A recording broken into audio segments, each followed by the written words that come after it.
Bonjour à tous, alors j'espère que vous allez bien et que vous tenez le coup tant même mal quoi, dans ces périodes difficiles où il y a des reconfinements pour certains d'entre vous, malheureusement des confinements régionaux ou locaux.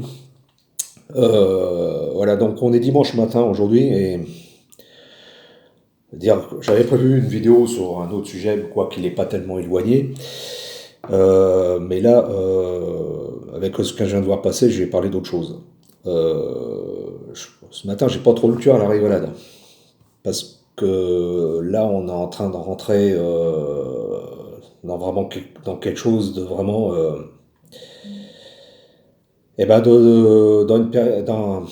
dans dans une période assez difficile et quelque chose de, je dirais, de gravissime pour tous les êtres humains.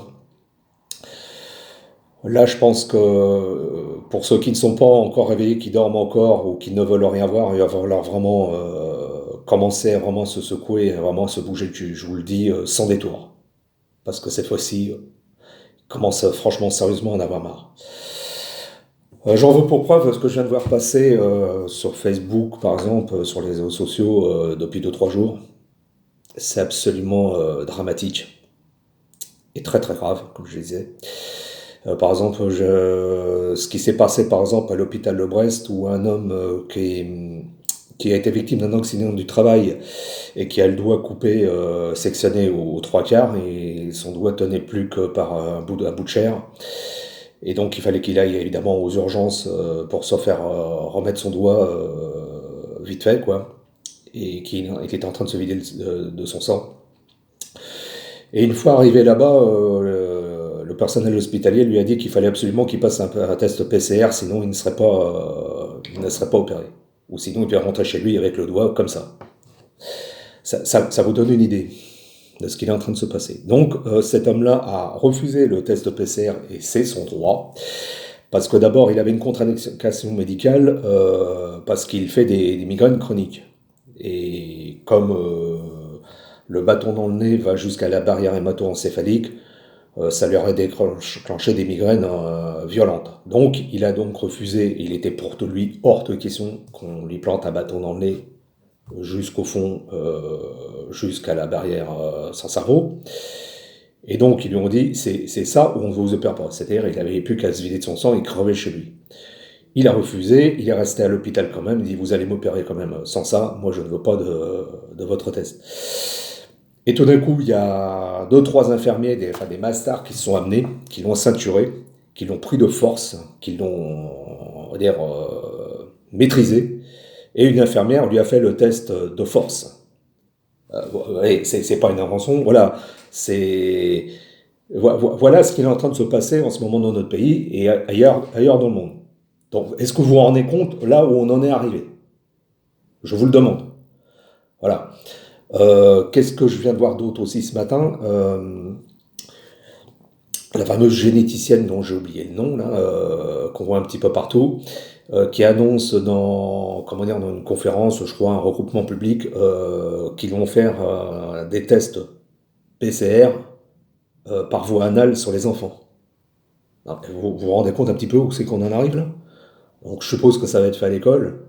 Euh, Enfoncer un écouvillon dans l'anus d'un enfant et qu'est-ce qui va se passer après d'après vous? Je vous laisse imaginer, vous voyez où je veux un petit peu où je veux en venir. Donc voilà ce que beaucoup laissent faire.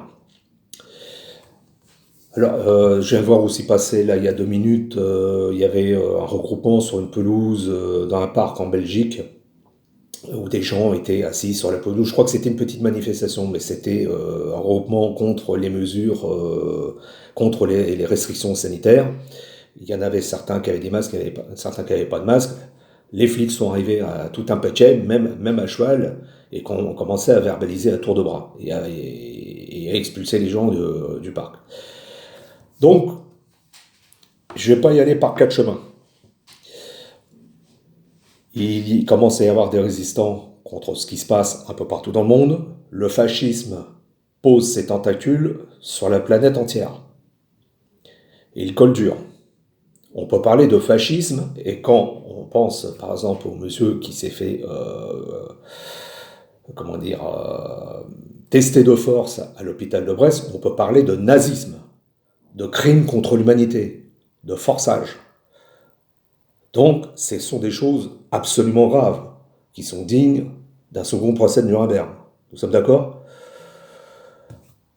Tous ceux qui, par obéissance, sous prétexte qu'ils répondent aux ordres, imposent des mesures sanitaires, enfin des restrictions sanitaires euh, punitives et restrictives pour la population, je les considère comme des collabos du fascisme d'État.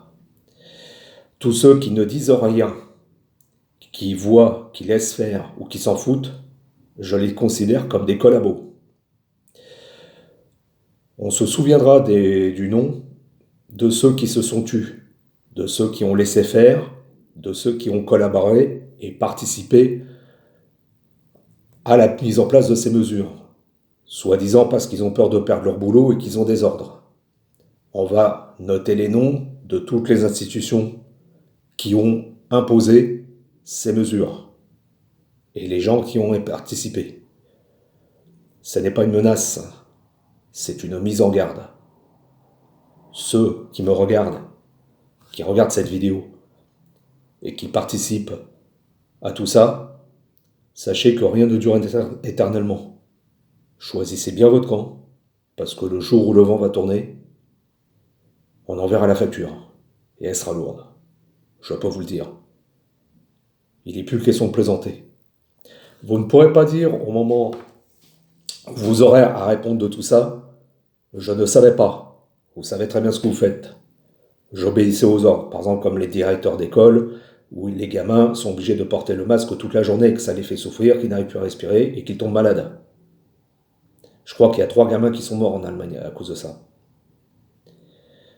Donc, pour ceux qui résistent, eh ben, résistons, soulevons-nous tous ensemble. Et puis les manifestations dans la rue pour réclamer la liberté, ça ne donne rien, ça ne mène à rien. Ça paraît bien comme ça en apparence. On ne réclame pas la liberté. On la prend, c'est tout.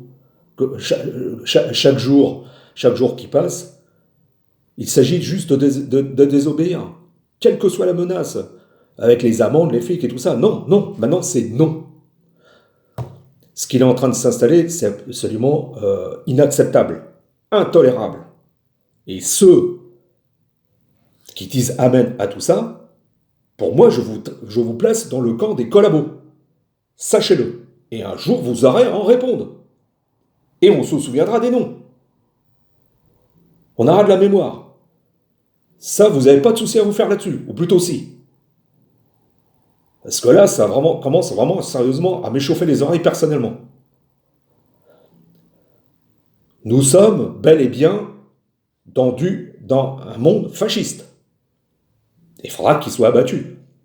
Ça recommence comme en 39, mais cette fois-ci bien pire parce que c'est des méthodes bien plus élaborées. On peut dire que c'est un fascisme 3.0 avec la technologie actuelle. Et ça va faire bien plus mal que ce qu'il a eu en 39. 39, à cette époque-là, c'était un laboratoire. Même avec 50 millions de morts. Là, il s'agit pour eux, ceux qui décident de mettre le monde au pas, d'exterminer l'humanité. C'est un génocide planétaire qui est en train de s'installer avec la picouse, avec ce que vous savez, la mise en place du pass, on va dire, du sésame santé, et tout ça. Donc aujourd'hui, il n'est plus le temps de rigoler et de dire « ce n'est pas grave, je ne savais pas ». Que ce soit le personnel médical, les directeurs d'hôpitaux, les directeurs d'EHPAD, la police et toute autre chose, vous avez une lourde part de responsabilité dans ce qui est en train de se passer. Et un jour, vous aurez à en répondre. Sachez-le. Voilà, c'était mon coup de gueule du matin. Je vais mettre ça sur YouTube et sur Facebook, et on verra après. Bon, là-dessus, tous ceux qui disent non et qui résistent, vous avez tout mon soutien et tous mes encouragements. Pour moi, vous faites partie des miens, vous faites partie de ma famille. Et vous avez toute ma sympathie. Je vais vous laisser là, sur ces paroles. Je vous remercie de votre attention. Je vous embrasse, sauf ceux qui ont décidé de jouer au con. À vous de choisir votre camp, c'est tout. Et puis voilà quoi.